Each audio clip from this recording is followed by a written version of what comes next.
Hello बच्चों, आप सबका आपके अपने चैनल गोविंद मैथ लेक्चर्स में एक बार फिर से स्वागत है। तो प्रिय विद्यार्थियों, आज की इस क्लास में हम कक्षा 8 गणित विषय की वर्कबुक 2023-24 के कार्यपत्रक 97 और कार्यपत्रक 98 को सॉल्व करना सीखेंगे।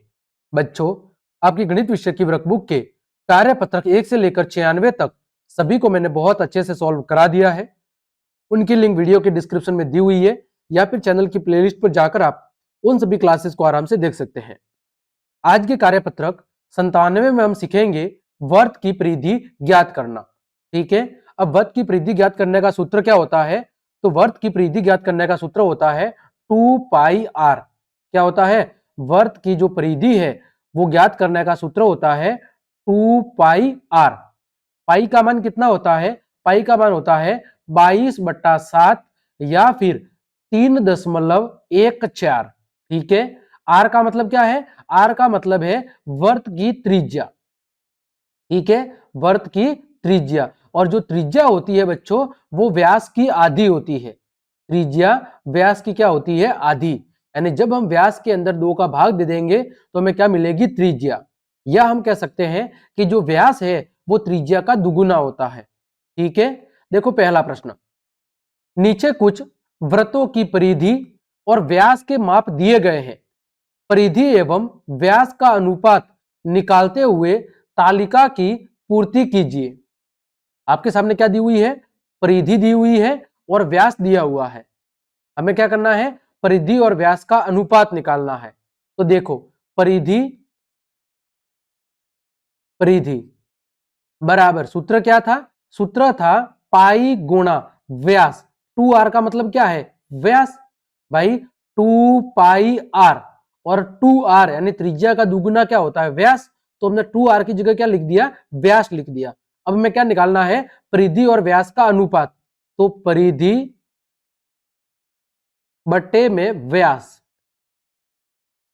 बराबर किसके आएगा? पाई के। यानी पाई का मान परिधि और व्यास के अनुपात के बराबर आएगा।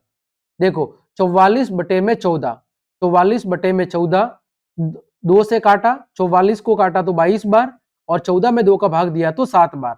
22 में 7 का भाग दिया तो कितना आया? 3.14 लगभग। ठीक उसी तरह दूसरा 66/21, 66/21 3 से काटेंगे, 3 दूनी 6, 3 दूनी 6 और 3 सत्ते 21। 22 में 7 का भाग देंगे 3.14 लगभग। कितना आएगा? 3.14 लगभग। अगला 154 में भाग देना है 49 का। 154 में भाग देना है 49 का। देखो 3 पंजे 15, यहां पर 3 का भाग सॉरी नहीं जाएगा। यहां पर देखो 154 में किसका भाग जाएगा? तो 154 के अंदर भाग जाएगा आपके 21।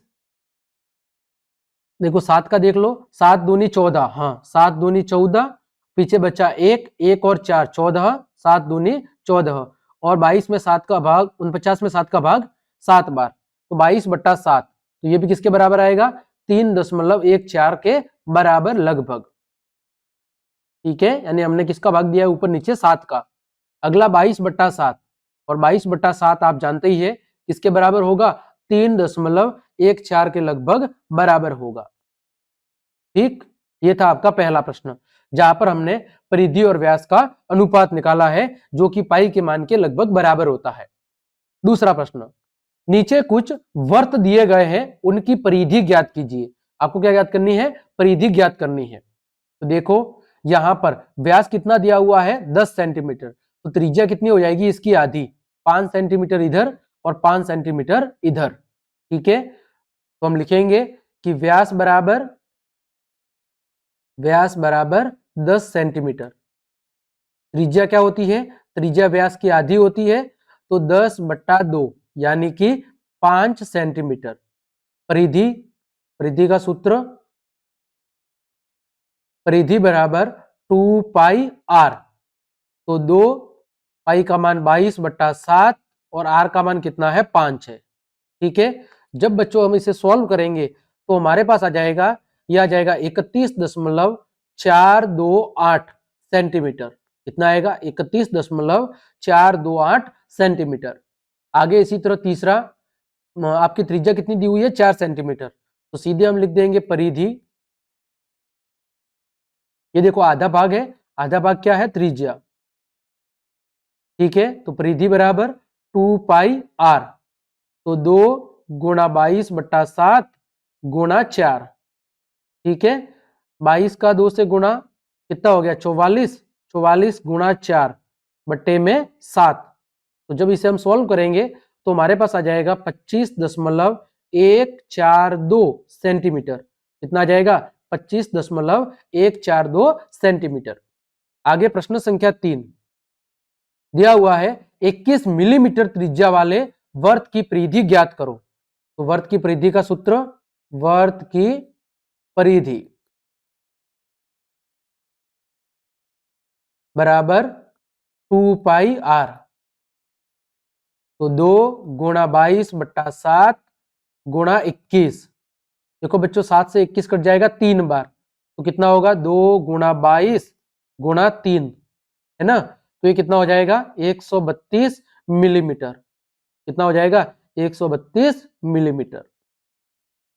आगे प्रश्न संख्या 4, एक वर्ताकार सीट की परिधि 88 सेंटीमीटर है, तो फिर इसकी त्रिज्या ज्ञात करो, ठीक है। तो देखो वर्त की परिधि क्या दी हुई है 88 सेंटीमीटर, बराबर में परिधि का सूत्र 2 गुणा 22/7 यानी 2 और r, ठीक है। अब देखो हमें r ज्ञात करना है, तो बाकी सबको हम भेज देंगे उस वाले भाग में। तो r बराबर, ये 7 भाग में है, उधर जाएगा तो गुणा में, 88 गुणा 7 बटे में, ये दोनों ऊपर गुणा में थे, इधर जाएंगे तो भाग में, ठीक है। 22 से 88 कटेगा कितनी बार 4 बार, कितनी बार कट जाएगा 4 बार, तो ऊपर बचेगा 4 गुणा 7 बटे में 2, 2 से 4 कट जाएगा वापिस 2 बार, तो कितना बचेगा 2 गुणा 7, तो 14 सेंटीमीटर आपकी क्या हो जाएगी त्रिज्या हो जाएगी। यही आपका उत्तर है, ठीक है। आगे बढ़ते हैं, आगे बात कर रहे हैं आपके कार्यपत्रक 98 की। यहां पर क्या सीखेंगे, वर्त की परिधि और क्षेत्रफल ज्ञात करना। परिधि हमने देख ही लिया, सूत्र क्या होता है 2πr। क्षेत्रफल का सूत्र क्या होता है पाई आर स्क्वायर, मतलब पाई गुणा आर गुणा आर, ये सूत्र होता है वर्त के क्षेत्रफल का। देखो पहला प्रश्न, दी गई त्रिज्या के आधार पर बनने वाले वर्तों की परिधि और क्षेत्रफल ज्ञात करो, ठीक है। तो देखो पहले प्रश्न में त्रिज्या कितनी दी हुई है 11 सेंटीमीटर, कितनी दी हुई है 11 सेंटीमीटर। पहले हम क्या निकालते हैं परिधि, तो परिधि का सूत्र 2πr, तो वर्त की परिधि या परिधि, परिधि का सूत्र 2πr यानी कि 2 गुणा 22/7 गुणा 11, ठीक है। इसे जब हम सॉल्व करेंगे तो परिधि आ जाएगी 484 बट्टे में 7 सेंटीमीटर। कितनी आ जाएगी 484 बट्टे में 7 सेंटीमीटर। अब बात आती है क्षेत्रफल की, वर्त का क्षेत्रफल, क्षेत्रफल का सूत्र पाई आर स्क्वायर, पाई का मान 22/7, आर स्क्वायर का मान 11 का स्क्वायर, कितना होगा 22 बट्टे में 7, 11 का 11 से गुणा करते हैं तो कितना आता है 121।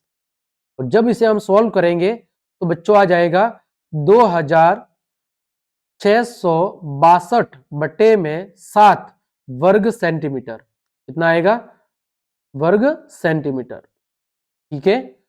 अगर आपको यहां पे लिखने में दिक्कत है तो आप यहां पर साइड में भी लिख सकते हैं, ठीक है। यहां पर हम साइड में लिख लेते हैं, यहां पर कितना आ जाएगा 2662 भाग 7 वर्ग सेंटीमीटर, क्या होगा वर्ग सेंटीमीटर। आगे बढ़ते हैं, दूसरे में दी हुई है त्रिज्या 7 सेंटीमीटर, तो पहले परिधि निकालते हैं। तो परिधि बराबर 2πr यानी कि 2 गुणा 22/7 गुणा 7, तो 7 से 7 क्या हो जाएगा कट जाएगा, तो परिधि कितनी आ जाएगी 44 सेंटीमीटर, ठीक है। फिर बात करें एरिया की यानी क्षेत्रफल की, सूत्र क्या है पाई आर स्क्वायर, 22/7 गुणा 7 का वर्ग, कितना हो जाएगा 22/7 और 7 का वर्ग कितना होता है 49, 7 से 49 कितनी बार कटेगा? 7 बार। तो 22 गुणा 7, 22 गुणा 7 कितना आ जाएगा? 154 वर्ग सेंटीमीटर यानी सेंटीमीटर स्क्वायर। ठीक है। अगला है त्रिज्या 2 मिलीमीटर, तो आपकी परिधि कितनी आएगी? परिधि क्या होगा? 2 पाई आर, 2 गुणा 22/7 गुणा 2 कितना हो जाएगा? 88/7 मिलीमीटर। ठीक है। अगला एरिया यानी कि क्षेत्रफल, एरिया कितना हो जाएगा? पाई आर स्क्वायर, 22/7 गुणा 2 का स्क्वायर, तो 22 गुणा 4 बट्टे में 7, तो ये भी कितना आ जाएगा? 88/7 वर्ग मिलीमीटर, वर्ग मिमी यानी मिलीमीटर। आगे बढ़ते हैं। त्रिज्या कितनी दी हुई है? 15 फीट। कितनी दी हुई है? 15 फीट। तो परिधि कितनी होगी? 2 पाई आर, 2 गुणा 22/7 गुणा 15। इसको हल करेंगे कितना आ जाएगा? 660 बट्टे में 7 फीट। ठीक है। फिर आपका एरिया निकालना है यानी क्षेत्रफल, पाई आर स्क्वायर 22/7 गुणा 15 गुणा 15। इसे जब हम हल करेंगे कितना आएगा? 4950 बट्टे में 7 वर्ग फीट। ठीक है। अगला है आपका त्रिज्या कितनी है? 49 गज, तो परिधि टू पाई आर यानी 2 गुणा 22/7 गुणा 49। तो जब हम इसे सॉल्व करेंगे 7 को 49 से काटेंगे 7 बार। ठीक है। और फिर 44 का गुणा किससे करेंगे? 7 से। 44 का गुणा 7 से करेंगे तो यह आ जाएगा 308 गज। कितना आ जाएगा? 308 गज। अब बात करें एरिया की, तो एरिया देखो कितना आएगा? पाई आर स्क्वायर यानी 22/7 गुणा 49 गुणा 49। तो 7 से 1 49 तो कट जाएगा 7 बार, तो कितना होगा? 22 गुणा 7 गुणा 49। और इसे जब हम सॉल्व करेंगे तो कितना आ जाएगा? यह आ जाएगा हमारे पास लगभग, आगे हम गुणा करेंगे। देखो 22 का गुणा 7 से करेंगे तो 154, और 154 का गुणा किससे करना है? 49 से। तो कितना हो जाएगा? 7546 वर्ग गज। कितना हो जाएगा? 7546 वर्ग गज। ठीक है। आगे त्रिज्या कितनी दी हुई है? 8 सेंटीमीटर। पहले क्या निकालेंगे? परिधि, परिधि बराबर 2 पाई आर, तो 2 गुणा 22/7 गुणा 8। और जब इसे हम सॉल्व करेंगे तो हमारे पास आ जाएगा 352 बटे में 7 सेंटीमीटर। ठीक है। फिर निकालना है एरिया यानी क्षेत्रफल, पाई आर स्क्वायर 22/7 गुणा 8 गुणा 8। ठीक है। और जब हम इसे सॉल्व करेंगे तो कितना आ जाएगा? 1408 बट्टे में 7 वर्ग सेमी। ठीक है। यह था आपका प्रश्न संख्या 1। आगे देखो दूसरा प्रश्न है, तार से बने एक आयताकार फ्रेम की लंबाई 36 सेंटीमीटर और चौड़ाई कितनी है आपकी? 27 सेंटीमीटर। उसका क्षेत्रफल ज्ञात करो। फिर इसी फ्रेम को खोलकर एक अर्धवृत्त बनाया गया है, तो अर्धवृत्त की परिधि और क्षेत्रफल ज्ञात करो। तो सबसे पहले हम क्या करेंगे? आयत का क्षेत्रफल ज्ञात करेंगे। तो हम लिखेंगे आयत का क्षेत्रफल क्या होगा? लंबाई गुणा चौड़ाई, तो 36 सेंटीमीटर गुणा 27 सेंटीमीटर, दोनों का गुणा कर देंगे। कितना आ जाएगा? 972 वर्ग सेंटीमीटर। अब हम क्या निकालेंगे? आयत का परिमाप। कारण क्या है कि जो अर्धवृत्त का परिमाप है वो आयत के परिमाप के क्या होगा? बराबर होगा। तो आयत का परिमाप क्या सूत्र होता है? 2 गुणा लंबाई प्लस चौड़ाई, 36 प्लस 27। ठीक है। तो 36 और 27 को क्या करना है? जोड़ना है। कितना होगा 36 और 27, 6 और 7 13 का 3 हासिल 1, 3 2 5 और 1 6, कितना हो जाएगा 2 गुणा 63, तो कितना हो जाएगा 126 सेंटीमीटर। ये हो गया आयत का परिमाप। अब जो आयत का परिमाप है वो क्या होगा, वो ही अर्धवृत्त की परिधि या परिमाप होगा। तो हम लिखेंगे यहां पर कि अर्धवृत्त की परिधि क्या होगी, पाई आर। अर्धवृत्त की क्या होगी परिधि, पाई आर, और वो किसके बराबर होगी, आयत के परिमाप के बराबर। आयत का परिमाप कितना है 126। यहां से मैं क्या निकालना है, आर का मान, तो आर का मान निकालेंगे तो 126, फिर यहां पर क्या हो जाएगा गुणा में 7 बट्टे में 22, क्योंकि पाई को हम उधर भेजेंगे तो पाई का मान क्या होता है 22/7, तो 7 ऊपर चला जाएगा और 22 नीचे रहेगा। इसको जब हम सॉल्व करेंगे तो आर का मान हमारे पास आ जाएगा 20.09 सेंटीमीटर। कितना आएगा 20.09 सेंटीमीटर। अब हमें क्या निकालना है, अर्धवृत्त का क्षेत्रफल। अर्धवृत्त का क्षेत्रफल क्या होता है, सूत्र एरिया बराबर, देखो जो पूरा वर्त होता है उसका क्षेत्रफल क्या होता है पाई आर स्क्वायर, है ना, पाई आर स्क्वायर। तो इसका हम क्या करेंगे आधा, यानी 1/2 पाई आर स्क्वायर। कितना होगा 1/2 पाई आर स्क्वायर, तो 1/2 फिर 22/7 और फिर 20.09, इसका क्या करना है वर्ग, क्या करना है वर्ग।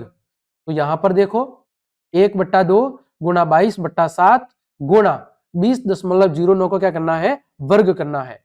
तो देखो 2 से 22 कट जाएगा 11 बार, तो कितना होगा 11/7 गुणा 20/9 का क्या करना है वर्ग, 20/09 सॉरी, कितना है 20/09, इसका क्या करना है आपको वर्ग करना है। ठीक है, तो इसको जब हम सॉल्व करेंगे तो हमारे पास आ जाएगा 685.79 वर्ग सेंटीमीटर। कितना आएगा 685.79 वर्ग सेंटीमीटर। ठीक है, ये था आपका प्रश्न संख्या 2। हमने क्या किया, पहले आयत का क्षेत्रफल निकाला, फिर आयत का परिमाप निकाला। आयत का परिमाप अर्धवृत्त के परिमाप के बराबर होता है। यहां से हमने त्रिज्या आर का मान निकाल दिया, फिर हमने आर का मान की मदद से क्या निकाल दिया, इसका क्षेत्रफल निकाल दिया। ठीक है, प्रश्न संख्या 3, यह आपके सामने दिया हुआ है कि एक वर्त की परिधि 176 सेंटीमीटर है, उस वर्त की त्रिज्या निकालो। ठीक है, तो देखो वर्त की परिधि का सूत्र क्या होता है 2 पाई आर बराबर कितना दिया हुआ है 176 सेंटीमीटर। ठीक है, अब हमें क्या करना है आर का मान निकालना है, तो आर बराबर क्या होगा 176 बटे में 2 पाई, तो 176 गुणा 7 बट्टे में 2 गुणा 22। ठीक है, अब देखो आप 2 से 176 को काट दो, 2 अट्टे 16 और 2 अट्टे 16 गुणा 7 बट्टे में 22, 22 से 88 कट जाएगा 4 बार, है ना, तो 7 चौक 28, आपकी त्रिज्या कितनी आ जाएगी 28 सेंटीमीटर। आगे प्रश्न संख्या 4, एक वर्त का क्षेत्रफल 616 वर्ग सेंटीमीटर है, उस वर्त की परिधि निकालनी है। क्या निकालनी है परिधि, तो क्षेत्रफल दिया हुआ है पाई आर स्क्वायर बराबर 616, यहां से हमें क्या निकालना है आर स्क्वायर का मान, तो 616 गुणा 7 बट्टे में 22। ठीक है, तो यहां से आर स्क्वायर का मान कितना आ जाएगा 196, कितना आ जाएगा 196। आर का मान कितना आ जाएगा, यहां से स्क्वायर हटाएंगे तो उधर क्या लगेगा वर्गमूल का निशान, और 196 का वर्गमूल कितना होता है 14, तो आपकी जो त्रिज्या है वो कितनी आ गई 14 सेंटीमीटर। अब हमें क्या निकालनी है परिधि, क्या निकालनी है परिधि। परिधि का सूत्र क्या होता है 2 पाई आर, तो 2 गुणा 22/7 गुणा 14, 7 से 14 कट जाएगा कितनी बार 2 बार, ऊपर कितना बचा 22 दूनी 44, 44 दूनी 88 सेंटीमीटर। यह होगी आपकी वर्त की परिधि। तो इस तरह बच्चों हमने कार्यपत्रक 97 और 98 के सभी प्रश्नों के उत्तर बहुत अच्छे से जान लिए हैं। उम्मीद करता हूं सभी प्रश्नों के उत्तर आपको अच्छे समझ में आए होंगे। तो क्लास देखने के लिए आप सभी का धन्यवाद। यदि आपको मेरी क्लास और मेहनत पसंद आई है तो बच्चों लाइक, कमेंट, शेयर और सब्सक्राइब जरूर करें। आज के लिए इतना ही। जय हिंद, जय भारत।